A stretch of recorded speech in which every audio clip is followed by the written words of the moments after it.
Welcome back today match prediction and highlight. তো কেমন আছো তোমরা? আজকে আমি আলোচনা করবো Bangladesh premier league 2024 match number 12, 12 নম্বর ম্যাচ, যেটা খেলা হবে দুরন্ত ঢাকা ভার্সেস রংপুর রাইডার। খেলা হবে কাল 27 জানুয়ারি 2024-এ ইন্ডিয়ান টাইমে সন্ধ্যে 6টা PM খেলা, 6 PM খেলা ইন্ডিয়ান টাইম, আর বাংলাদেশের লোকাল টাইমে 6:30 PM মানে সন্ধ্যে 6:30 PM খেলা। খেলাটা হবে সিলেটে, সিলেট ইন্টারন্যাশনাল ক্রিকেট স্টেডিয়াম, সিলেটে খেলা। তো এই সময় সিলেটের ওয়েদার দেখবো, যদি এই সময় ওয়েদার দেখি নো রেন, রেনের আপডেট নেই।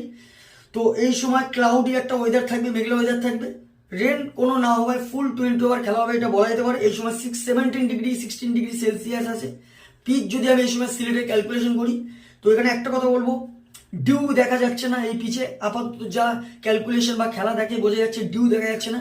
তো এখানে একটা কথা বলবো, কোনো কিছু না ভেবে টস জিতে ফার্স্ট ব্যাট করা উচিত। এই সময় 160 170 গুড স্কোর হয়ে যাবে, টস জিতে ব্যাট করা ফার্স্ট ডিসিশন এটা হবে। তবে কম স্কোরের মধ্যে রেস্ট্রিক হলে তখন চেসেবেল হয়ে যাবে, মিনিমাম 160 অ্যাবভ করতেই হবে, তবে ডিফেন্ডেবল টোটাল হবে। তো একটা কথা বলবো, টস জিতে ফার্স্ট ব্যাট করা উচিত। তো এখানে দুরন্ত ঢাকার যদি প্লেইং 11 দেখি, গুনা তিলাকা আছে, মোহাম্মদ নাইম আছে, ইরফান শুকুর আছে wicket keeper, Alex Ross, Saif Hasan, Mosaddek Hossain captain আছে, চতুরঙ্গা ডি সিলভা, তাসকিন আহমেদ, আরাফাত সানি, শরীফুল ইসলাম, উসমান কাদি। আর যদি আমি রংপুর রাইডার্স প্লেয়ার লিস্ট দেখি, Rony Talukdar, Babar Azam, Brandon King, Nurul Hasan captain cum wicket keeper, Sakibul Hasan, Shamim Hossain, Mohammad Nabi, Mehedi Hasan, Azmatullah, ওমার জাই, হাসান মাহমুদ, রিপন মন্ডল। তো দুটো টিমে আমি প্রেডিক্টেড 11 বলেই দিলাম। লাস্ট ম্যাচ যদি পারফর্ম দেখি, দুরন্ত ঢাকা লাস্ট ম্যাচ লস্ট হয়ে আছে চট্টগ্রামের কাছে। সব থেকে হাসিল করেন লাসিদ ক্রুজপুলে 46 রান। আর যদি বোলিং পারফর্ম দেখি, সব থেকে উইকেট টেকার বল করে শরীফুল ইসলাম, 40 রান দিয়ে 2 উইকেট নেয়। রংপুর রাইডারের যদি লাস্ট ম্যাচ দেখি, রংপুর রাইডারের লাস্ট ম্যাচ সব থেকে হাই স্কোর করে মোহাম্মদ নবী, 50 রান।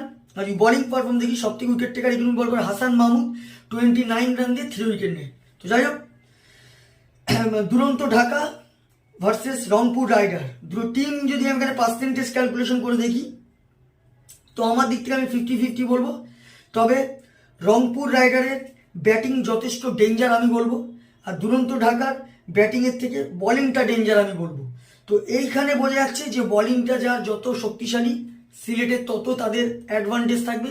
কারণ যেহেতু স্লো পিচ সিলেট, বোলিং যথেষ্ট কাজ করবে, ব্যাটসম্যানরা অত অ্যাডভান্টেজ পাবে না। তো এখানে আমার প্রেডিকশন, কালকের match winner Rangpur rider win this game, Rangpur rider এই ম্যাচ জিতবে। আর যদি এখানে টপ ফ্যান্টাসি পিক দেখি, কারা কারা এই ম্যাচে পারফর্ম করতে পারে, দুরন্ত ঢাকা যদি টপ ফ্যান্টাসি পিক দেখি, ইরফান শুকুর, মোসাদ্দেক হোসেন, তাসকিন আহমেদ, উসমান কাদিরকে টপ ফ্যান্টাসি পিকের মধ্যে রাখবো। রংপুর রাইডারে যদি টপ ফ্যান্টাসি পিক দেখি, রংপুর রাইডার আমি ব্র্যান্ডন কিং, নুরুল হাসান, সাকিবুল হাসান, আজমাতুল্লাহ, ওমার জাইকে টপ ফ্যান্টাসি পিকের মধ্যে রাখবো। তো ভিডিওটি ভালো লাগলে লাইক করো, শেয়ার করো, কমেন্ট করো আর সাবস্ক্রাইব করো। বাই।